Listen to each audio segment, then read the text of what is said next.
Hi ಎಲ್ರಿಗೂ ನಮಸ್ಕಾರ. ನಾನು ನಿಮ್ಮ ಮಲೆನಾಡ ಹುಡುಗಿ Aishu. Welcome back to Aishu's recipes and vlogs YouTube channel.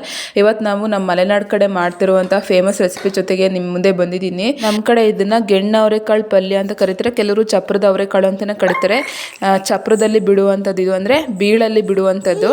ನೋಡಿ, ಇಲ್ಲಿ ವೈಟ್ ಮತ್ತು ಗ್ರೀನ್ ಅಂದರೆ ಕಲರಲ್ಲಿ ಇದು ಕಾಂಬಿನೇಷನಲ್ಲಿ ಇರುತ್ತೆ. ನೋಡಿ, ಇದು ನಿಮ್ಮ ಕಡೆ ಏನಂತ ಕರೀತಾರೆ ಅಂತ ಕಮೆಂಟ್ ಮಾಡಿ. ಇದನ್ನು ಫಸ್ಟಿಗೆ ನಾವು ಈ ಥರ ಬಿಡಿಸಿ ಇಟ್ಕೋಬೇಕಾಗುತ್ತೆ. ನೋಡಿ, ಇಲ್ಲಿ ಏನಾದರೂ ಒಳಗಡೆ ಹುಳ ಇದ್ದರೆ ಅಥವಾ ಏನಾದರೂ ಗಲೀಜಿದ್ರೆ ನೋಡಿ ಅದನ್ನ ನೀಟಾಗಿ ಕ್ಲೀನ್ ಮಾಡ್ಕೊಂಡು ಅದನ್ನು ವಾಶ್ ಮಾಡಿ ನಾವು ಇಟ್ಕೋಬೇಕಾಗುತ್ತೆ. ನೋಡಿ, ಈ ಥರ ತೋರಿಸಿದ್ನಲ್ಲ, ಈ ಥರ ನಾನು ಇಟ್ಕೊಂಡು ವಾಶ್ ಮಾಡಿ ಇಟ್ಕೊಂಡಿದ್ದೀನಿ. ಈ ಕಡೆ ನಾವು ಅದಕ್ಕೆ ಬೇಕಾದಂಥ ಮಸಾಲೆ ರೆಡಿ ಮಾಡ್ಕೋತಾ ಇದ್ದೀನಿ. ಒಂದು ಮಿಕ್ಸರ್ ಜಾರ್ಗೆ ಒಂದು ಮೀಡಿಯಮ್ ಸೈಜ್ ಈರುಳ್ಳಿ ಹಾಗೆ ಟೊಮೊಟೊ ಕಟ್ ಮಾಡಿ ಹಾಕೊಂಡಿದ್ದೀನಿ. ಹಾಗೆ ಒಂದು 4 ಬೆಳ್ಳುಳ್ಳಿನ ಸಿಪ್ಪೆ ಸುಲಿಸಿ ಸೇರಿಸ್ಕೊಂಡಿದ್ದೀನಿ. ಹಾಗೆ ಸ್ವಲ್ಪ 1 ಟೇಬಲ್ ಸ್ಪೂನಷ್ಟು ಹುರ್ಗಡ್ಲೆ, ಹಾಗೆ 1 ಟೇಬಲ್ ಸ್ಪೂನಷ್ಟು ಗಸಗಸೆ, ಹಾಗೆ ಒಂದು 5ರಿಂದ 6 ಕಾಳುಮೆಣಸು, ಹಾಗೆ ಸ್ವಲ್ಪ ಜೀರಿಗೆನ ಸೇರಿಸ್ಕೊಂಡಿದ್ದೀನಿ. ಹಾಗೆ ಸ್ವಲ್ಪ ಇಲ್ಲಿ ಸಾಂಬಾರು ಪುಡಿ, ಹಾಗೆ 2 ಟೇಬಲ್ ಸ್ಪೂನಷ್ಟು ಕೊತ್ತಂಬರಿ ಪುಡಿ ಹಾಗೂ 1 ಟೇಬಲ್ ಸ್ಪೂನಷ್ಟು ಕೆಂಪು ಮೆಣಸಿನ ಪುಡಿನ ಸೇರಿಸ್ಕೊಂಡು, ಒಂದು ಹಿಡಿಯಷ್ಟು ಕೊತ್ತಂಬರಿ ಸೊಪ್ಪನ್ನ ಸೇರಿಸ್ಕೊಂಡು, ಅದು ರುಬ್ಬೋದಕ್ಕೆ ಬೇಕಾದಷ್ಟು ನೀರನ್ನ ಸೇರಿಸ್ತಾ ಇದ್ದೀನಿ. ಸೇರಿಸ್ಕೊಂಡು ನುಣ್ಣಗೆ ಪೇಸ್ಟ್ ಮಾಡಿ ಇಟ್ಕೊಳ್ಳಿ. ನೋಡಿ, ಈ ಥರ ಪೇಸ್ಟ್ ಆದರೆ ಸಾಕಾಗುತ್ತೆ. ಈ ಕಡೆ ಮಸಾಲೆ ರುಬ್ಕೊಂಡಿದ್ದಾದ್ಮೇಲೆ ನಾವು ಈ ಕಡೆ ಒಂದು ಕುಕ್ಕರ್ಗೆ ಒಂದು 2ರಿಂದ 3 ಟೇಬಲ್ ಸ್ಪೂನಷ್ಟು ಸನ್ಪ್ಯೂರ್ ಆಯಿಲ್ನ ಸೇರಿಸ್ಕೊತಾ ಇದ್ದೀನಿ. ಸೇರಿಸ್ಕೊಂಡು ಆಯಿಲ್ ಬಿಸಿಯಾಗಿ ಆದಮೇಲೆ ನಾನು ಅದಕ್ಕೆ ಒಂದು ಮೀಡಿಯಮ್ ಸೈಜ್ ಈರುಳ್ಳಿನ ಕಟ್ ಮಾಡಿ ಇಟ್ಕೊಂಡೆ, ಅದನ್ನು ಕೂಡ ಸೇರಿಸ್ಕೊಂಡು ಅದು ಗೋಲ್ಡನ್ ಬ್ರೌನಿಗೆ ಬರೋವರೆಗೂ ಚೆನ್ನಾಗಿ ಫ್ರೈ ಮಾಡ್ಕೊಳ್ಳಿ. ಫ್ರೈ ಮಾಡ್ಕೊಂಡು ಆದಮೇಲೆ ನಾನು ಮೀಡಿಯಮ್ ಸೈಜ್ ಟೊಮೊಟೊನ ಕಟ್ ಮಾಡಿ ಇಟ್ಕೊಂಡಿದ್ದೆ, ಅದನ್ನು ಕೂಡ ಸೇರಿಸ್ಕೊಂಡು ಟೊಮೊಟೊ ಸಾಫ್ಟ್ ಆಗೋವರೆಗೂ ಚೆನ್ನಾಗಿ ಫ್ರೈ ಮಾಡ್ಕೊಳ್ಳಿ. ಟೊಮೊಟೊ ಸಾಫ್ಟಾಗಿದ್ದಾದಮೇಲೆ ನಾನಿಲ್ಲಿ ಆಗಲೇ ರುಬ್ಕೊಂಡಿದ್ದಂತಹ ಮಸಾಲೆನ ಸೇರಿಸ್ಕೊತಾ ಇದ್ದೀನಿ.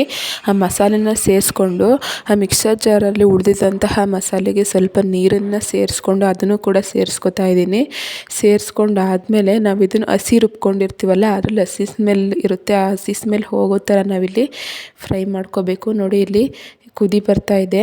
ಕುದಿ ಬಂದು ಒಂದು ಒಳ್ಳೆ ಘಮ ಬರೋವರೆಗೂ ನಾವು ಚೆನ್ನಾಗಿ ಫ್ರೈ ಮಾಡ್ಕೋಬೇಕಾಗುತ್ತೆ.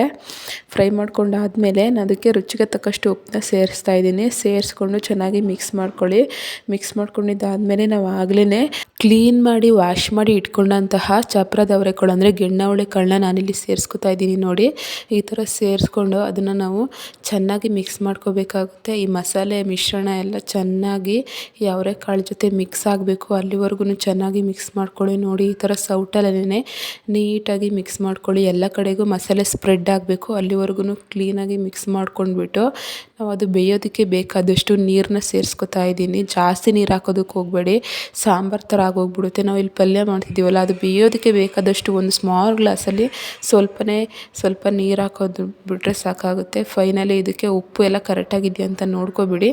ನೋಡಿಕೊಂಡು ಕೊನೆಗೆ ನಾನು ಇದಕ್ಕೆ ಸ್ವಲ್ಪ ಕೊತ್ತಂಬರಿ ಸೊಪ್ಪನ್ನ ಸೇರಿಸ್ತಾ ಇದ್ದೀನಿ. ಕೊತ್ತಂಬರಿ ಸೊಪ್ಪನ್ನ ಸೇರಿಸಿ ನಾನಿಲ್ಲಿ ಲಿಡ್ನ ಕ್ಲೋಸ್ ಮಾಡ್ತಾ ಇದ್ದೀನಿ. ಲಿಡ್ನ ಕ್ಲೋಸ್ ಮಾಡಿ ಒಂದು 2 ವಿಷಲ್ಸ್ ಕೂಗಿಸ್ಕೊಳ್ಳಿ, ಸಾಕಾಗುತ್ತೆ. ಚೆನ್ನಾಗಿ ಬೇಯುತ್ತೆ, ಇದು ಬೇಗನೆ ಬೆಂದೋಗ್ಬಿಡುತ್ತೆ.